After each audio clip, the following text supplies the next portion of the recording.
vous faire mon bilan lecture pour le mois d'octobre 2018. Alors comme je vous l'ai dit, je ne vous ai pas fait de bilan mi-mois, mais bon, vous avez compris pourquoi. Et je n'ai donc pas lu autant que les mois précédents. Ça fait aussi un moment que j'ai lu certains livres, donc je risque de ne pas avoir des souvenirs très précis. Donc désolée. Et comme d'habitude, à la fin de chaque vidéo bilan, je vous ferai des statistiques, combien de livres j'ai lu, combien de livres j'ai acquis, ce genre de choses. On va commencer tout de suite. Alors le premier livre que j'ai lu ce mois-ci, c'est Library Wars tome 3 Crise de d'Hiro Arikawa. Akihiro, je ne sais plus comment ça s'appelle. Franchement, j'ai du mal avec le nom de cette femme. Oui, Hiro Arikawa. Voilà. Alors ça suit évidemment les 2 premiers tomes de la série, donc je ne peux pas trop vous en dire. Dans le premier tome, on suit Iku qui a décidé d'intégrer le GIB, la force de défense de la bibliothèque numéro 1 de Musashino à Tokyo. Et donc on va suivre ses aventures, on va dire, elle et son équipe, tout ça. Dans le premier tome, elle était assez agaçante parce que très naïve, très gnangnan si on veut. Et elle évolue bien, je trouve. Donc dans le troisième tome, là, elle est beaucoup plus mature, tout ça. On a aussi bien sûr des évolutions d'intrigue, l'histoire est toujours aussi bien. J'aime beaucoup découvrir les sections de la bibliothèque, les interactions entre les différentes forces en présence, on va dire. Donc la force de défense, le secteur livre, ce genre de choses. Aussi le conflit entre les Asa et le corps des bibliothécaires.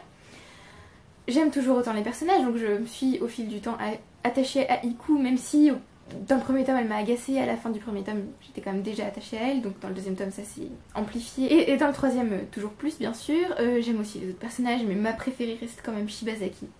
Voilà, un petit peu mystérieuse, un petit peu sombre, voilà, j'aime beaucoup ce personnage, c'est un peu un personnage gris entre guillemets, pas du tout manichéen heureusement. Les intrigues secondaires se développent encore, on suit les personnages qui ne sont pas au premier plan, par exemple pas Iku et Dojo. On suit leur évolution, leur relation avec d'autres personnages aussi. Et en fait on se rend compte que toutes ces intrigues rejoignent la principale. Très très bien fait je trouve. Il y a de l'action dans ce tome et j'ai l'impression que ça devient plus sombre et plus mature. Et la fin est un peu une grosse bombe lâchée comme ça. Donc on a tout de suite envie de lire la suite. Ce que j'ai fait dans le mois, ne vous en faites pas. Donc je vous en parlerai un petit peu plus tard dans la vidéo. Mais voilà, il y avait de l'émotion, il y avait de l'action, il y avait de l'amour. Il y avait aussi de l'évolution de personnages, ça c'est très bien. Et toujours le développement du monde de l'auteur, donc voilà, très très bien. Ensuite j'ai lu L'héritage des rois passeurs de Manon Fargeton. Je voulais absolument le finir avant d'aller aux Aliénales, parce que j'y suis allée pour faire dédicacer plusieurs livres, dont celui-ci. Donc je vous ai d'ailleurs fait une vidéo avec Salomé sur les Aliénales. Donc voilà, je voulais absolument le finir et en fait, non, il n'était pas fini pour le jour des Aliénales, donc voilà. Ici on va suivre 2 personnages principaux, Enora et... Bravo Justine, alors là franchement, on te félicite. Enora et Raven, donc Enora vit sur Rive, donc dans notre monde à nous, et Raven vit à Ombre. Donc ce sont 2 mondes qui sont en miroir l'un de l'autre, on va dire. Un jour il va se passer quelque chose d'horrible pour Enora. Je ne peux pas vous dire vraiment ce qui se passe parce que le synopsis le dit, mais pour moi, quand j'ai commencé à le lire, ça a quand même été une surprise. Me demandez pas pourquoi, je sais pas comment j'ai fait pour être surprise par quelque chose qui était dit dans le synopsis, mais voilà, c'est le cas. Et donc il va se passer quelque chose et Enora va se retrouver en ombre. Tadam! Voilà. Donc on suit les aventures de ces 2 personnages. Et j'ai trouvé ça génial. J'ai adoré l'écriture, je trouve que Manon Fargeton écrit tellement bien. J'ai adoré tout. J'ai aimé les passages d'Enora, j'ai aimé les passages de Raven, j'ai aimé les passages plus historiques. Par exemple, on a des passages ici, Chronique d'ombre, le fléau des vouivres par exemple, des espèces de fragments de l'histoire du monde. J'ai trouvé ça génial. J'ai d'ailleurs demandé à l'auteur si un jour on pourrait avoir un bouquin là-dessus. Et elle m'a dit ah non mais ça ferait plusieurs volumes, c'est pas possible. Et moi j'étais là. Ah. Mon personnage préféré est quand même Raven.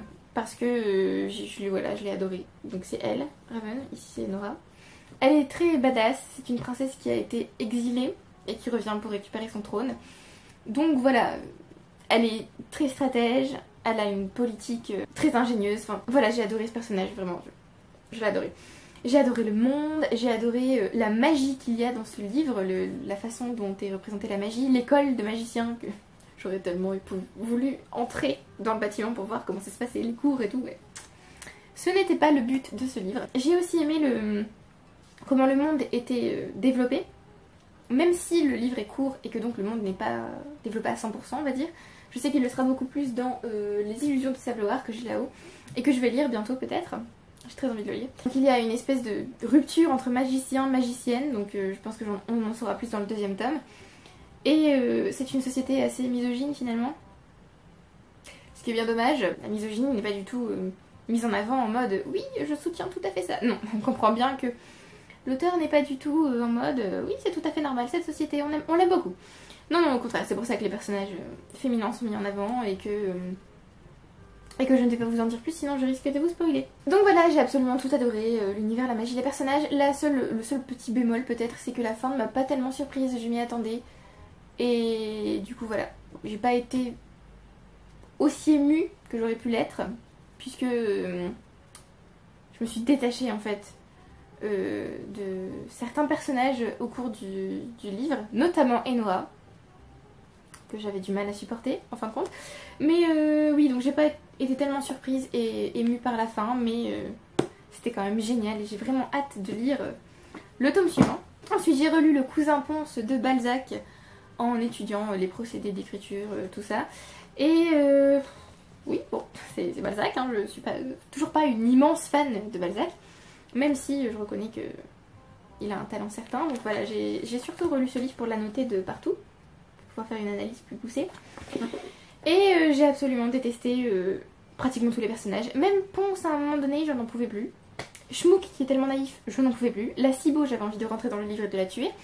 Donc voilà, en gros, le résumé de ce livre, c'est on va suivre Ponce, qui est un homme bien et un homme bien.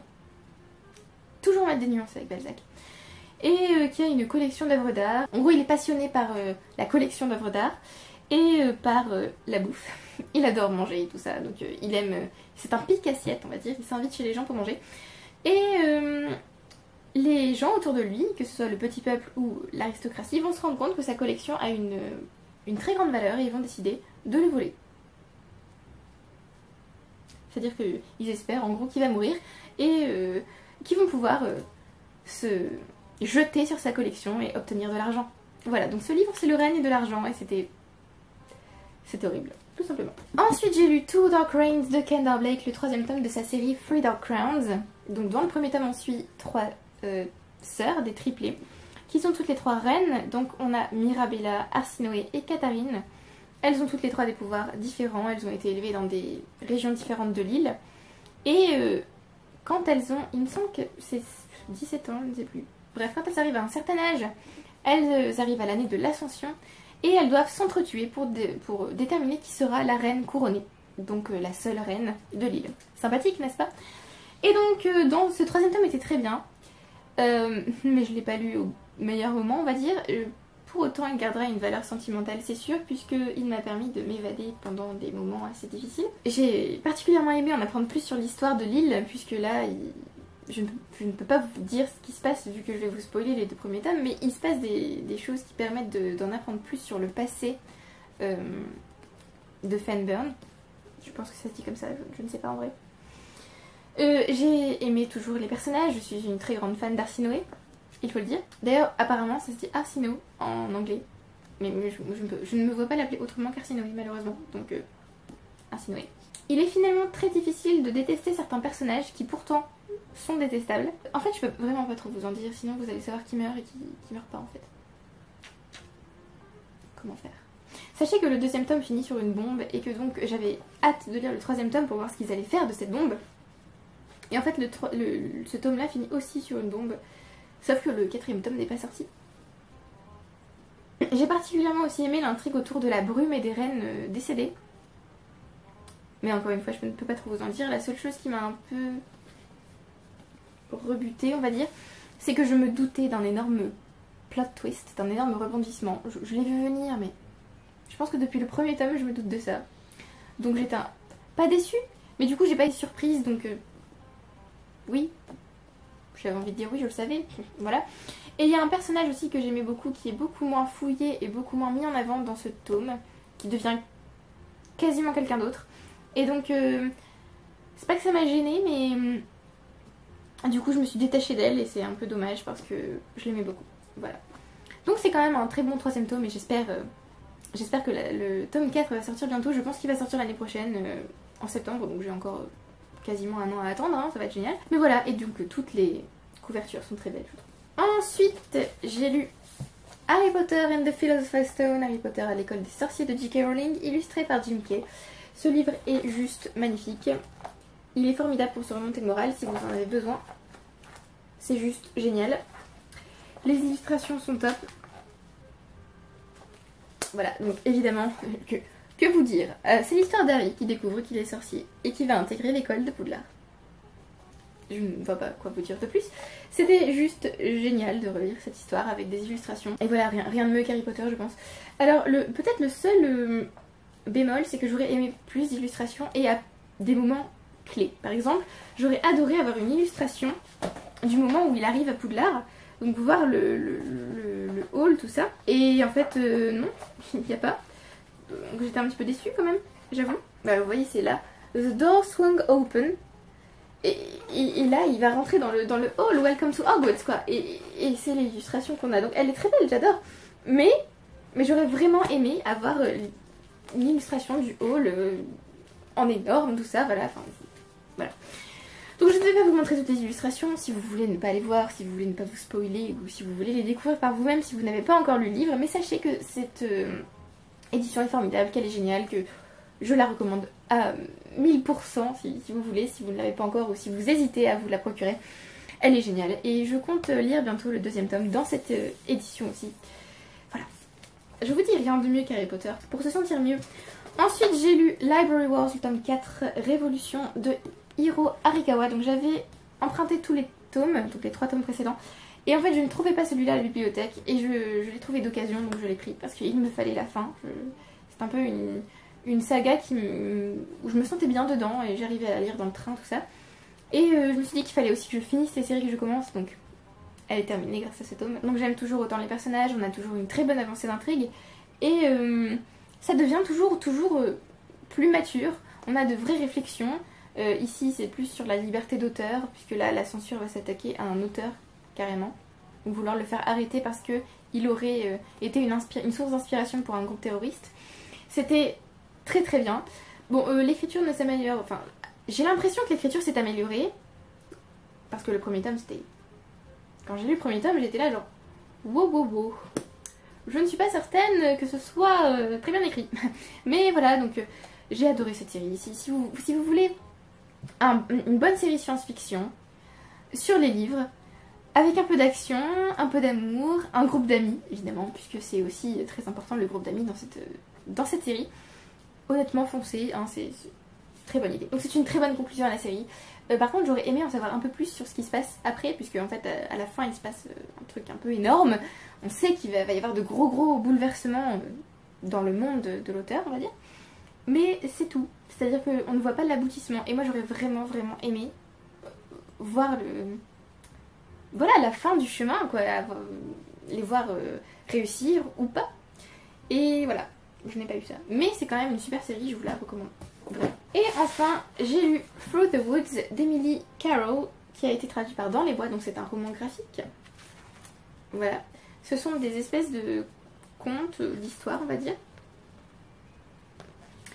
Et j'ai adoré... Alors, attendez, je vais vous montrer un petit peu. Voilà, c'est ça que j'adore. L'utilisation des couleurs dans cette histoire en particulier était vraiment top. Alors, l'histoire s'appelle A Lady's Hands Are Cold. Voilà, regardez ça.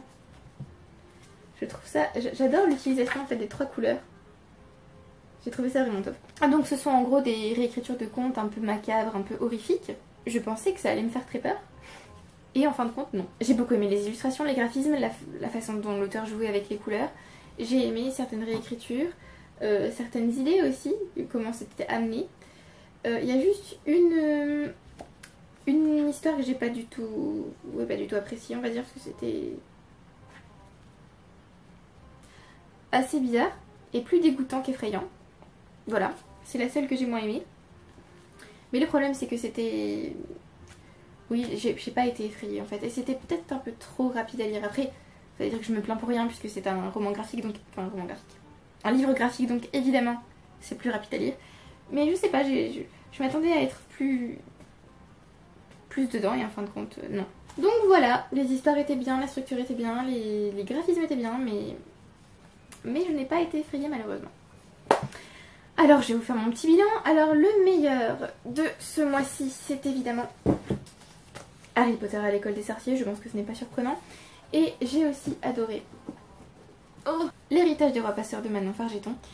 J'ai d'ailleurs acheté Les illusions de Sablewar aux Aliénales et je vais le lire bientôt, comme je vous l'ai dit.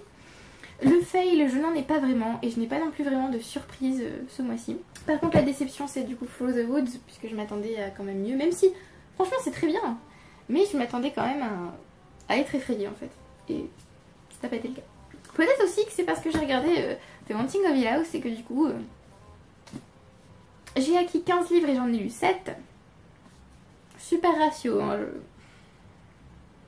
on adore. J'ai lu 2226 pages, donc comme je vous l'ai dit c'est le mois où j'ai le moins lu.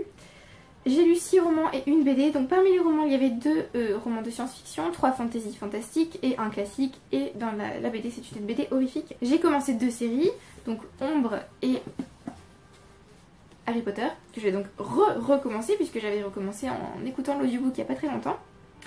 J'ai continué une série, donc Three Dark Crowns avec Two Dark Reigns, et j'ai fini une série Library Wars. Voilà. Donc c'est tout pour cette vidéo et pour ce bilan, j'espère que vous avez apprécié. Merci d'avoir regardé la vidéo jusqu'au bout. Dites-moi ce que vous avez lu en octobre.